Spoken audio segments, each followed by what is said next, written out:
Hey Dana, welcome back to a UFC pay-per-view fight week, man. It's been a little bit. It's been 6 weeks since the last one. Did you enjoy your time off, the 4 weeks, or were you like itching to get? Yeah, I was itching to get back. It's always weird to have this much time off. You know, a week or two is great, but a month, way too much. Well, I mean, let's start with the obvious here. Main event: Francis Ngannou versus Ciryl Gane. You talked a bit about it a little bit at the Apex the other night, but as we get closer, you know, and you're going to have press conference tomorrow and the weigh-in on Friday, like, what are you really looking forward to seeing this week and then in the fight itself, obviously? Yeah, listen, it doesn't get any better than this for a heavyweight championship fight. You have champion versus champion. You have the champ with unbelievable knockout power, 100% finish rate.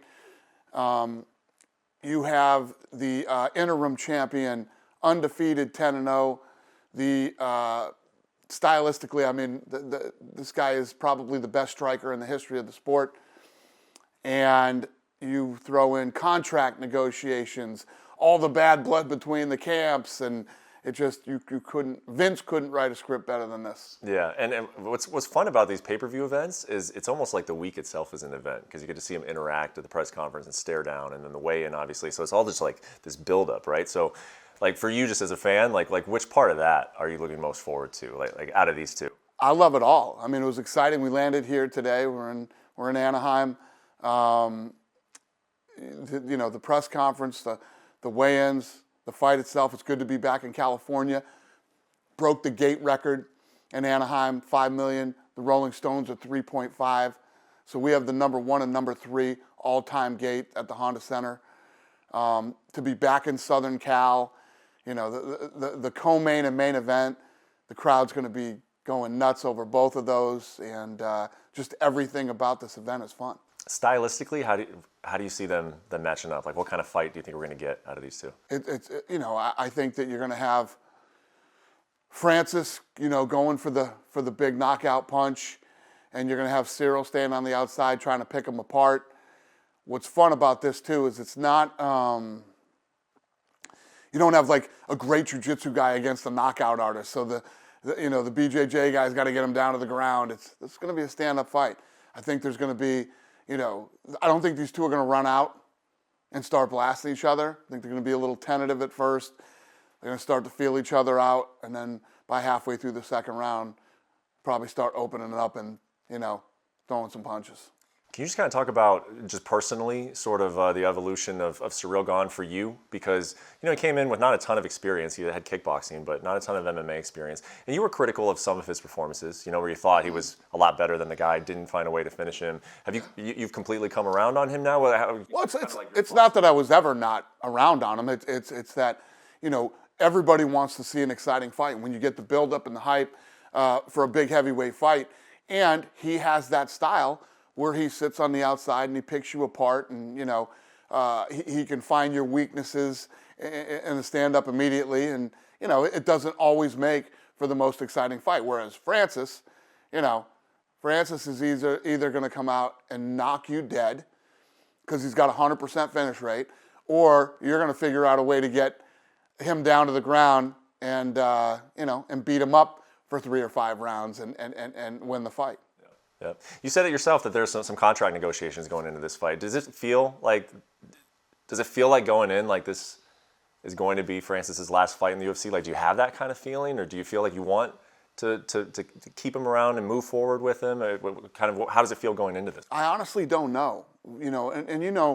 My philosophy has always been, listen, if you don't want to be with us, that's not fun for anybody. So, we'll see how this fight plays out, and we'll see where we go from here. Like I said, I've been saying this now for 2 weeks. I ran into him 2 weeks ago at a restaurant, and, literally our tables were right next to each other. So the universe kind of got us together, and we talked, and we had a good conversation. It was something that needed to happen one way or another, however this ends up.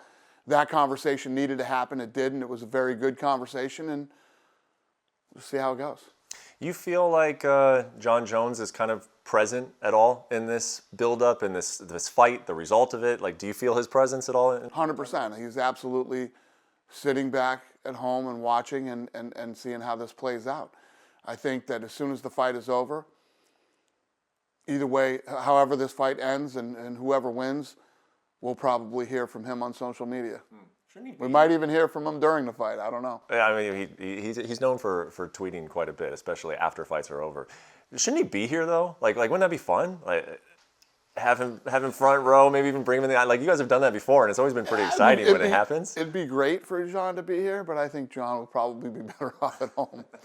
Jon should watch this one at home. Do you, as a promoter, have any hesitancy when you say, yeah, Jon Jones is next, and that's going to be a great fight because it's going to be a heavyweight champ. He's going to move up to heavyweight. Do you have any concerns just because he's been a little bit unreliable, at times about just getting to the octagon, or do you just push those concerns aside and say like, no, this is what we want, this is what we hope happens. Obviously, you don't have control over it. Do you have any like pause to kind of bring him in and like kind of tease that when he's been unreliable? Yeah, I don't feel confident saying that Jon Jones is next, and not because I think he's unreliable. It's because I honestly don't know what Jon Jones wants to do next.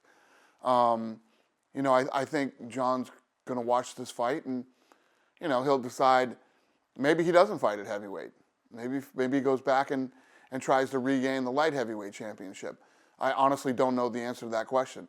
After everything plays out on Saturday, there's just so much going into this fight. So many. It's all part of the drama, though. It's all part of what makes this weekend so fun. And because the main event is so much fun, I think it's kind of overshadowing what could be a pretty incredible fight in the co-main event. Brandon Moreno obviously taking on Deiveson Figueiredo. Well, it's hard to not overshadow a card when you have two of the best heavyweights in the world fighting and all the drama and storyline that goes with this thing. It's just impossible. It's all about that fight. But yes, Figueiredo is in nasty shape. I saw pictures of him the other day. He is ripped to shreds way before the weight cut. And which tells you he took this fight very serious. He's coming any means business. And Moreno, that kid has actually become a big star for us. You're going to see it on Saturday night when he walks into the octagon. And, we've been holding these, we'll have athlete signings. And it's insane how many people show up for him for athlete signings. What's crazy about this fight is that December 2020 was not that long ago.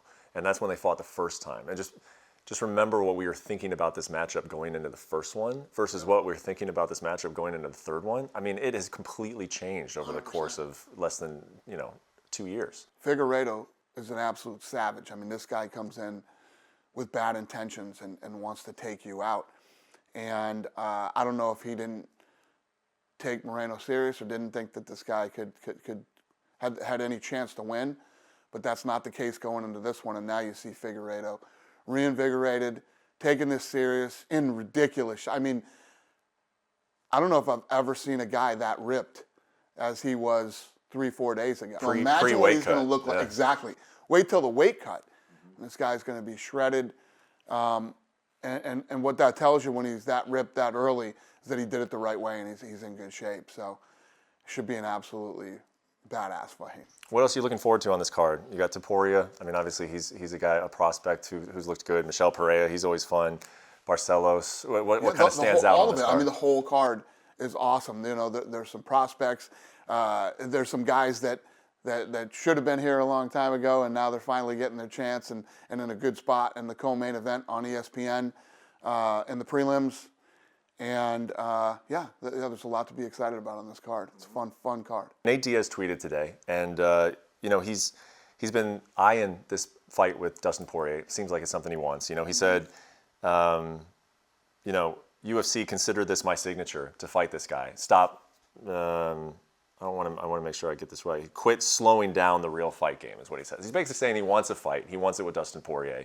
What is your interest level on that? Yeah, of course we're interested. I mean, this is what we do. We make fights every weekend. What happens is guys just want to jump out of nowhere and say, all right, I want to do this, I want to do that. We have fights booked all the way up until I want to say May 2nd right now. Everything is in place. Everything is done. So obviously Nate Diaz will get a fight. I say this all the time. I've been saying this for 20 years. We have to get guys, we're contracted to fight guys 3 times a year. They got to get fights. He'll get a fight. So with the fight, him expressing interest in Poirier, if it doesn't happen until May, then you're starting to run into like that summer time frame of Conor. And I'm just going to say it because that's what a lot of people are assuming, that like that's the fight. That's the fight to make on the last fight of his contract. So it could be, but it's going to depend, I think Conor will be back this summer. I don't know if Conor will be back this summer. That's all going to depend on how Conor's leg heals and a million other things that could happen between now and summer. So to speculate is even stupid. I just stopped doing that. When Conor McGregor calls me and says, I'm ready to go full bore and start training 100%, then we start talking about what's possible for Conor. Yep. Last thing for you, have you gotten a chance to speak to Amanda Nunes? There was a report out that she's leaving ATT. I haven't talked to her, but I would have to. I mean, Amanda Nunes is one of the sweetest human beings on the planet. So I'm just assuming that it's not a bad break. She wants to open her own gym, which I'm sure Dan, is thrilled about and happy for her as anybody would be. And I'm sure that's what it is. I haven't heard anything otherwise, that there's any kind of bad blood there or there's any beef. I'm sure she's just opening her own gym. She's got a lot of money. Yep. She can open her own gym and she can do whatever she wants. All right, man. Well, we are looking forward to UFC 270. Thanks for taking some time to sit down and talk about it. Pleasure. Thanks for having me. Thank you for watching ESPN on YouTube. For live streaming sports and premium content, subscribe to ESPN+.